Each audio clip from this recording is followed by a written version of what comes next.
Ya baik, assalamualaikum warahmatullahi wabarakatuh. Selamat pagi teman-teman semua. Salam sehat, salam damai, dan salam selalu semangat pokoknya intinya.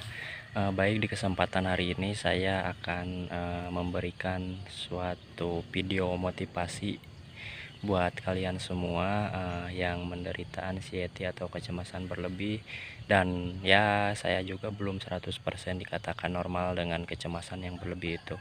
Nah, dimana di sini kita selalu berusaha dan saya selalu berusaha untuk bisa semaksimal mungkin untuk kembali pulih.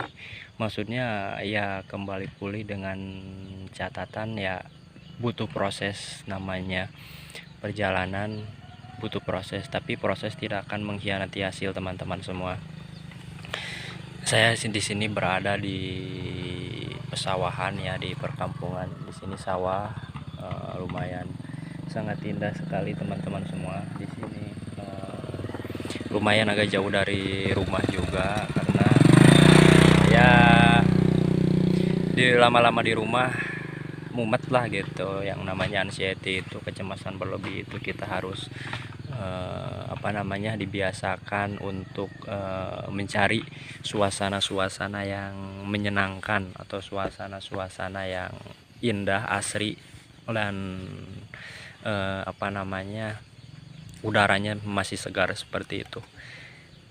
Di sini ya saya sedikit berbagi ya, anxiety itu ya kecemasan. Ya kecemasan itu harus kita sembuhkan atau harus kita ajak damai seperti itu. Yang namanya cemas itu kita takut apa-apa, takut ini, takut itu, takut seperti itu. Nah, di sini sangat berkaitan antara kecemasan berlebih atau anxiety disorder dan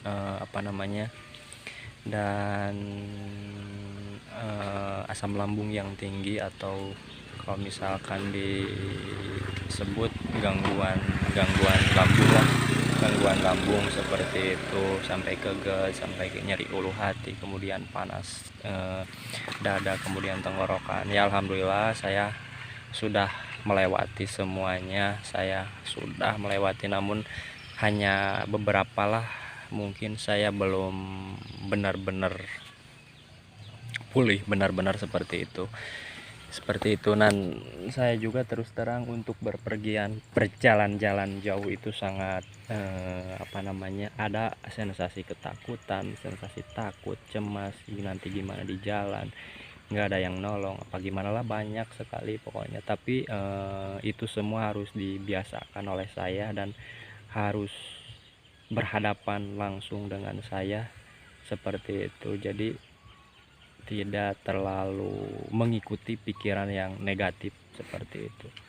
Nah, jadi di sini kalau misalkan kita terlalu cemas, terlalu bingung, terlalu stres, ini kenapa kok belum sembuh, kenapa ini ulu hati nggak enak, gak nyaman, seperti itu ya, lambat laun itu asam lambung semakin tinggi, semakin naik seperti itu. Dan mengakibatkan apa? Mengakibatkan ya gangguan lambung, kemudian bisa ke panik dan lain sebagainya.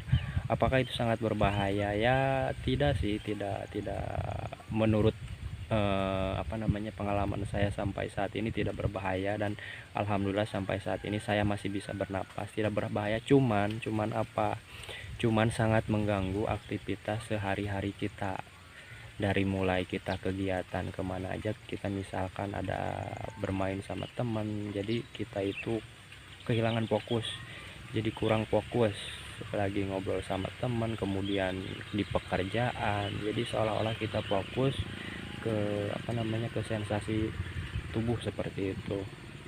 Nah, di sini saya caranya untuk menghilangkan sensasi atau kejenuhan, saya pergi ke sawahan, kemudian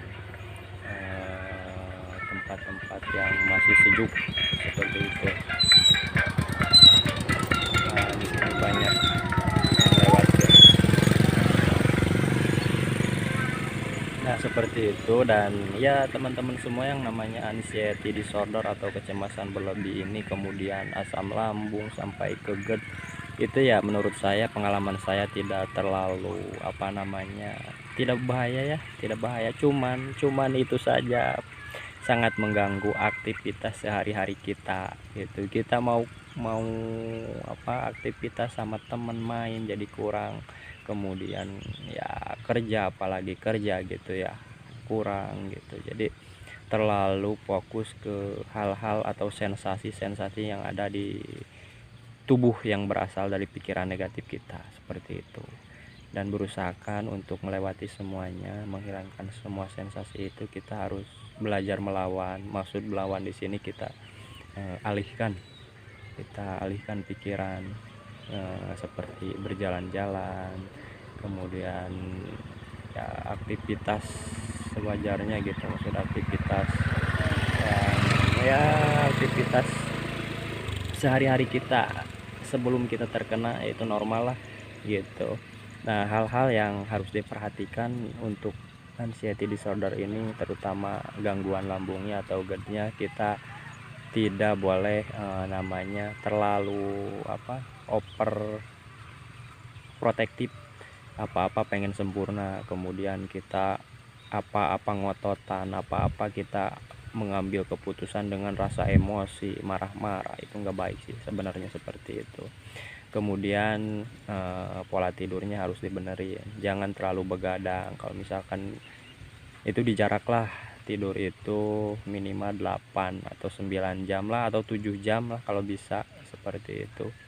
Untuk tidur, istirahatkan pikiran, terutama badan kita, seperti itu. Kemudian makan ya dijaga, usahakan dijaga kalau makan, jangan terlalu junk food lah, seperti itu. Apalagi yang pedas-pedas, kemudian yang asam, main sikat, makan nggak boleh, seperti itu. Dan sebagian besar, sebagian kecil ada orang yang mengatakan ya pola makan nggak harus dipantang juga. Emang nggak harus dipantang juga, cuman di sana tubuh seseorang atau lambung seseorang, kemudian imun seseorang kan beda-beda, seperti itu. Ada yang kuat, kemudian ada yang lemah, ada yang sedang, dan lain sebagainya, seperti itu.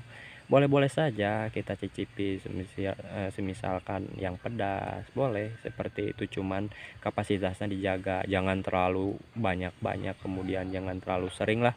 Misalkan hari ini makan, besoknya enggak, misalkan seperti itu. Dan itu untuk yang lambung, benar-benar lambungnya itu enggak ada gangguan lah, seperti itu.